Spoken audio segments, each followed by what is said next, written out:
Yo, welcome back to the channel. If you're new, then what are you saying? We're about another Conan Exiles secret base location. It's also a creative design. It's an absolute banger. I've got a treat for you today. It's in a very popular location, but it's designed very good. And it's pretty fucking awesome. And just for that, I think you should take 10 seconds out of your time to hit that subscribe button and put on post notifications. You don't want to miss any future Conan Exiles videos now, do you? Especially with a new DLC that's just around the corner. Now, what you want to do is come over to G10 on the map. A lot of players has probably either built in here before or they've raided a base here before. I'm actually going to show you how I've designed it. A good old EzyB design. Now, with the drawbridge out the front and we've got the podium stand, I just want to show you here, if you actually crouch, I've blocked the roof off so no one can actually stand on top of the drawbridge and blow from the other side of the drawbridge. And even if you stand on the fence, you still can't put bombs behind it. So it's you're gonna have to attack the fence. Now, the way I've placed it was really well. The handle's inside the wall, so any player that's trying to find it, it's gonna be a pain in the teeth, I can tell you now. Now you can see the arches all around the room. Very well secure, very well guarded. These workbenches are actually bait benches. They're all just to bait people out. You've got the thralls that spawn just behind you. I'd whack them all in there. I'd bait them all out so players are running in. Oh my god, they'll be here for about 3 hours trying to kill the thralls. It's pretty catastrophic. But let's say you're online and you're being raided. What you want to do is just grab some roof tiles, remove the elevator, fill the roof up, and you can't even tell there's a base. It just literally looks like you've got archers in the corner of the base, and it's defending the workbenches you already got out. But if you actually come upstairs, you can see here there's plenty of room to stick wheel of panes, boxes. So if you actually want to get the wheel of panes and keep them indoors and keep them safe, I'd stick them up here. 100%. Get the small ones where it's just one per person. And you can see on the top floor, if you got them, if they actually do get in and they start arrowing all the center, they're going to realize there's nothing there. But you can see we've actually got secret catacombs on the left and the right hand side. I was doing this for ages, so obviously I haven't filled it up, but it's just a quick example of what you can just stick in there.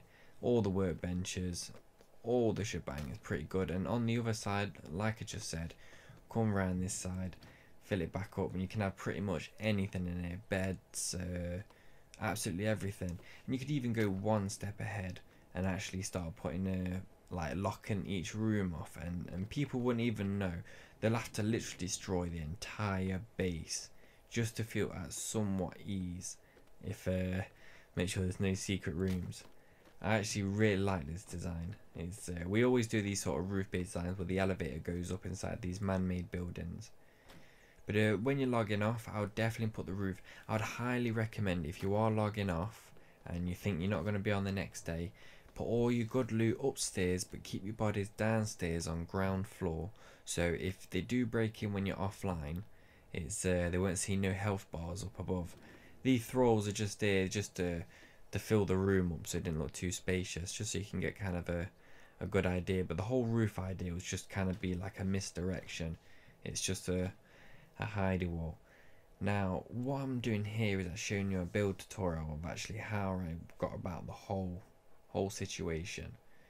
Now we start off with the inside. Never start with the outside and work inwards. You want to work inwards then work outwards. After I placed down the 3 foundations and put the roof on, I just made myself around the entire room, filling off all of it around, so basically there's no actual man-made bit hanging out. That's when I actually went ahead, and you want to go and just fill the roof over where the front door is. I know it's a little gap, it's absolutely nothing. You can't climb up here, it's too tight, but it's you want to be safe and just make sure you go ahead and fill it in. Then it should look something like that. Once you've done that, you can go ahead and actually put a second layer around. The reason why I did it after that is just because it's a lot of foundations, and it's not like you've got foundations coming out your arsehole and you've got hundreds straight off the bat. So we're going to kind of do it in 2 steps. Now These archer posts are very, very important. If you're getting raided, you do not want all your archers clustering up right in front of the view where they can stand outside the base and just keep acid arrowing and gas arrowing. It will just kill them off too quick. So what we're going to do is actually lock it off, so they'll have to come in, and the second they pop in, they're going to be getting murdered by the other thralls. It's a long process. It can be done, but it's a very, very, very long process. Now I'm just lining up the elevator. You don't want a sloppy elevator. You want to make sure it's looking nice as always. So I've just ran it off the foundations we've already previously got. Line it up there, put some stairs around it, then we have a bit of fun and put the elevator down. Now the spike fences at the top are very, very, very important, because if they somehow magically manage to get on the roof, the spike fences will actually avoid them and stop them getting through the hole if the elevator's there and they haven't got a roof anyway. So it's pretty good to keep that. Now if you enjoyed this video, make sure you hit that like button. If you've got anything to say, feel free to comment down below. I'll get back to everyone. And make sure you hit that subscribe button. Until next time, listen, until next time, I'm EzyB.